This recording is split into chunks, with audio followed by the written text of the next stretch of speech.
You'll see Wahoo all over this year's Tour de France, and that's because the world's best riders trust their products to prepare and perform. Visit wahoofitness.com and train with the same material as the best in the world. The Tour de France is here. The back-to-back defending champ Tadej Pogacar met with Giro d'Italia winner Jonas Vingegaard and the young contender Paul Sexas. Starting in Barcelona, we have a TTT beginning on the beach, going inland past the newly finished Sagrada Familia and then up the Montjuic climb, but a different way from the Volta Catalunya finish. So remember, despite it being a team time trial, the first rider sets the time for the team. You don't need to finish with 4 riders to set the time. We have a hill zone at the end. Caja Rural, I was very excited to see my boy Sebastian getting the Tour de France underway. Groupama FDJ, they set a great time considering that Roman Gregoire, he had to do the whole hill circuit on his own, whereas you see with Movistar, like I said, the rules coming into play. Kian Oterbrook's their GC leader. They had to wait for him. See Pablo Castrillo waiting because, yeah, it doesn't matter that, Raul Garcia Piana can set a great time. So the pacing of this TTT, not going too hard on the flat. How are you going to use your smaller climbers? How are you going to approach the 2 hills on this circuit? That was the interesting part of today. Why are Ineos doing this? Does anyone know the performance reason? I presume it's not just they're taking a mold of their arms. I think it's to keep their hands cool. It was hot today in Barcelona. Let me know what the study is around that. Dorian Goron got them started. They were the favourites in Ineos. They got Ganna. They got Tarling. They got Aronsman. They've got Foss, Kwiatkowski. I mean, such an experienced time trial team. So much Palmares in this TTT team, but it went wrong.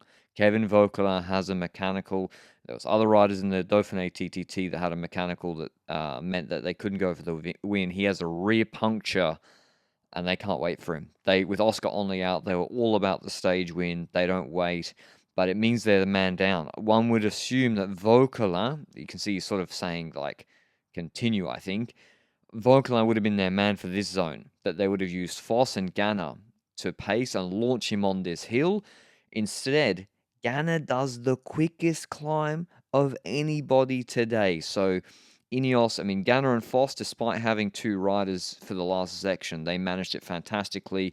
Decathlon had a different strategy. They began the TTT with their smallest rider, Riccatello, began the TTT for them, and Seixas was the last rider. So maybe they wanted to use Riccatello first because that's the only time he could pull. It was the only time he did pull. They were 20 seconds back at T2. Benoit was then behind Sexas, so was Paripancha and Riccatello.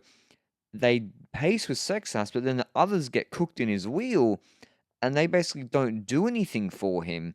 It would have been better probably for them to just pull for 20 seconds until they just full dropped, and then he could have gone alone. They're 30 seconds slower than Ineos, so that's a pretty big gap, 30 seconds to net company. Ineos, would another team even go quicker than Ineos, considering that they had the mechanical of Kevin Vauquelin? Trek had a good team, balanced team, only one sort of climbing-sized guy, Skjelmos, Ayuso and Derek G, they're powerful climbers, and we saw that at the second intermediate and the first one. They were level with net company, Ineos, 57 kilometers an hour average, but then they started to lose riders, some to pacing, and another puncture. Matheus Skjelmos has a rear puncture. And again, this is the man who is perfect for that final punch. If you watch the Dauphiné TTT, he was putting Ayuso under pressure at the end on the final punch, pacing him. So they had to manage again with 2 instead of 3 riders. Vacek does the downhill for Ayuso, launches him onto the climb. And this is what we generally saw. It's all about the leader being launched on that climb. It's what made this TTT such a nice spectacle. But Little Trek, great time, but not good enough. 8 seconds behind net company Ineos. The mechanical of Skjelmos, I think, cost them quite a bit, considering that, I think he would have been there in the finish. Red Bull Bora Hansgrohe, they got the TT world champ, Remco Evenepoel. The problem for him and Red Bull is you don't get a great draft off him. Remco's the most aero man in history. And so he was taking double pulls. You see he slotted in at 4th. He's already taken a pull. He already started them there 1.5 minutes in. And he slots in at 4th, and he's going to pull again in the first 3 minutes. So Remco taking double turns, but they were losing time to the bigger teams. Lipovic was getting dropped on the first hill. He just managed to hold on, and then Remco drops him basically on the descent, and they were not going to be close to the Net Company Ineos time. So we were also seeing, even if you do a fantastic hill zone, it was very hard to make up time lost on the flat. Bora made up 3 seconds, but not the 12 seconds or so they were down on Net Company and Little Trek at the bottom of that hill. Vingegaard and Visma, they had a small team, or a polarized team, I would say. 3 small climbers in Kuss, Piganzoli, and Vingegaard, and then some trucks in Affini, Armirail, Jorgensen.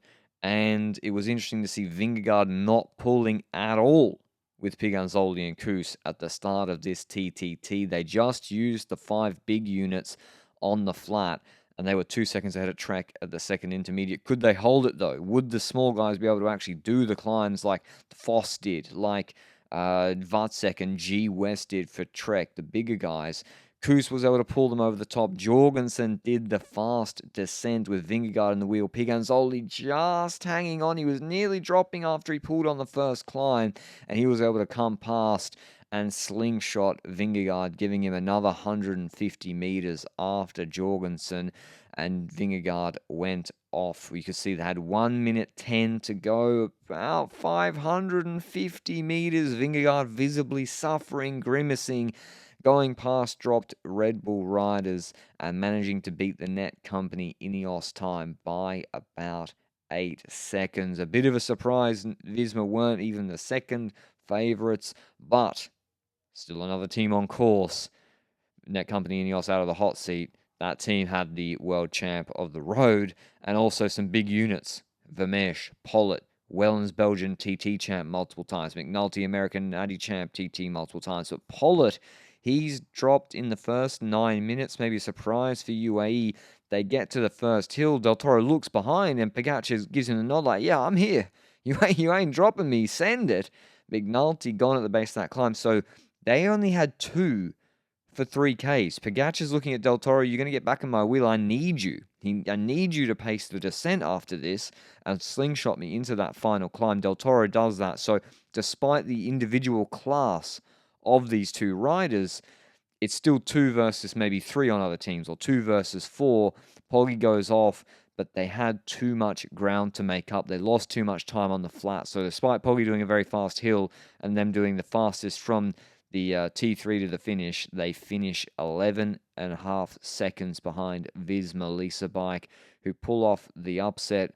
Armirel and Hagenez happy, and Visma winning by 7 seconds. But it's Vingegaard setting the time ahead of Net Company Ineos, then UAE 11 seconds, Trek 15, Red Bull 18, and Decathlon then a bigger gap to them on 38 seconds. In terms of GC, Vingegaard takes the yellow jersey ahead of Ganna by 8 seconds, Pogacar on 12 seconds. But a very exciting start to the stage. I really enjoyed it. I like the new rules for this sort of course. But we've got a punchy stage tomorrow. Will Pogacar and UAE go for the win? I don't know. We'll see tomorrow. Ciao, ciao.